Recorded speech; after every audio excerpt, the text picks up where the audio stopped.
Hello everyone, welcome back to our channel science math fact. आज हम हल करने वाले हैं प्रश्नावली 7.2 के कुछ महत्वपूर्ण सवाल। तो चलिए शुरू करते हैं। फर्स्ट वाला हम हल करते हैं, फर्स्ट का ए वाला। चलिए हम इसे रीड कर लेते हैं। बगीचे में काम आने वाली कैंची 250 रुपये में खरीदी गई और 325 रुपये में बेची गई। तो हमें क्या इसका हानि या लाभ याद करना है, या प्रत्येक दशा में प्रतिशत हानि या प्रतिशत लाभ याद करना। चलिए शुरू करते हैं। ये वाला प्रश्न कुछ इस प्रकार है। क्रय मूल्य हमें दिया है 250 रुपये, विक्रय मूल्य दिया है 325 रुपये। सबसे पहले हम समझते हैं क्रय मूल्य क्या होता है। जिस कीमत में वस्तु को क्रय किया जाता है यानी खरीदा जाता है उसे क्रय मूल्य कहते हैं, और जिस कीमत में वस्तु को बेचा जाता है उसे विक्रय मूल्य कहते हैं। तो अगर क्रय मूल्य विक्रय मूल्य से बड़ा है तो जो विक्रेता है उससे हानि होगी। अगर विक्रय मूल्य बड़ा होता है क्रय मूल्य से तो विक्रेता को लाभ होगा। तो इसमें हम चेक करते क्रय मूल्य है वो छोटा है और विक्रय मूल्य बड़ा है तो लाभ ही हुआ होगा। तो लाभ बराबर क्या होता है, विक्रय मूल्य ऋण क्रय मूल्य। ठीक है, सबसे पहले हम 325 में से 250 को ऋण कर देते हैं तो हमारे पास कितना आएगा, 75। अब हम क्या करेंगे, हमें क्या ज्ञात करना है, लाभ प्रतिशत। लाभ प्रतिशत बराबर होता है लाभ बटे क्रय मूल्य गुणित 100।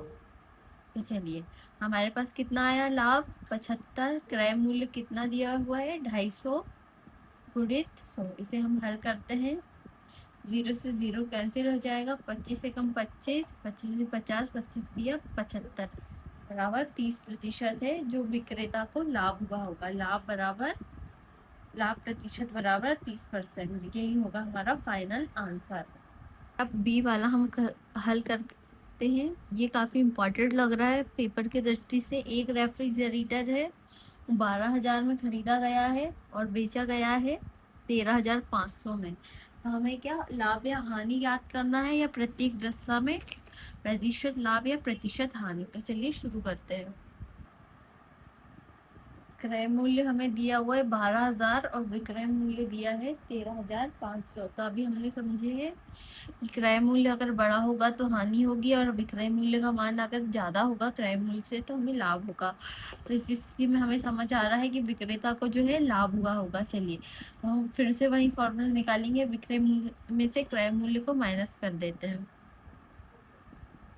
इसमें से हम इसको माइनस करेंगे तो हमारे पास बचेगा 13,500 में से 12,000 को हम माइनस करेंगे तो हमारे पास आएगा 1,500। अब हम यहाँ पर सेम वही लाभ प्रतिशत का फॉर्मूला लगा देते हैं। लाभ प्रतिशत बराबर लाभ बटे क्रय मूल्य गुणित 100। 0 से 0 कैंसिल हो जाएगा, 1 0 से 1 0 कैंसिल, 3 से कैंसिल कर देते हैं, 3 चौके 12, 3 5 15, 2 दूनी 4, 25 पे 2 यानी 25/2 लाभ। 25/2 यानी 12.5% जो होगा वो लाभ होगा, बराबर 12.5% होगा वो लाभ प्रतिशत होगा। ये काफ़ी IMP क्वेश्चन है, इम्पोर्टेंट क्वेश्चन है, इसे आप अच्छे से रिवीजन कीजिए। बढ़ते अगला नेक्स्ट क्वेश्चन सी वाला कुछ इस प्रकार है। एक अलमारी कितने 2500 रुपये में खरीदी गई और 3,000 रुपये में बेच दी गई है।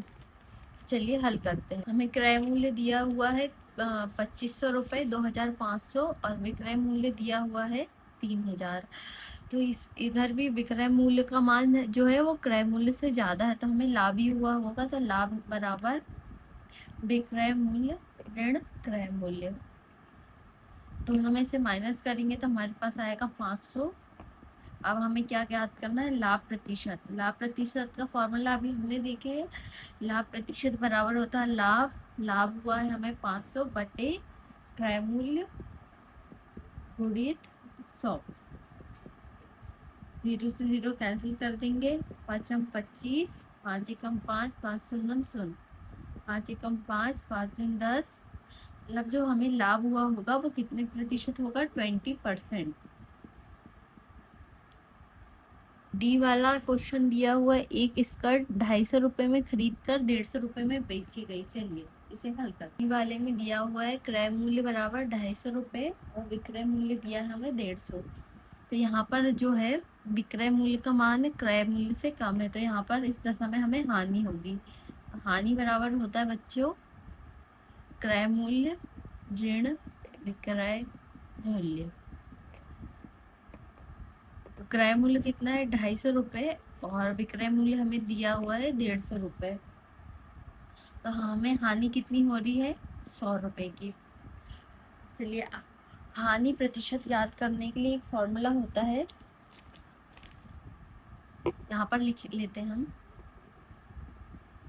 हानि प्रतिशत बराबर हानि बटे क्रय मूल्य गुणित 100। इस फॉर्मूले में हम मान रख देते हैं। हानि हमारे पास कितनी निकल कर आई है, हानि आई है 100 रुपये, क्रय मूल्य हमें दिया हुआ है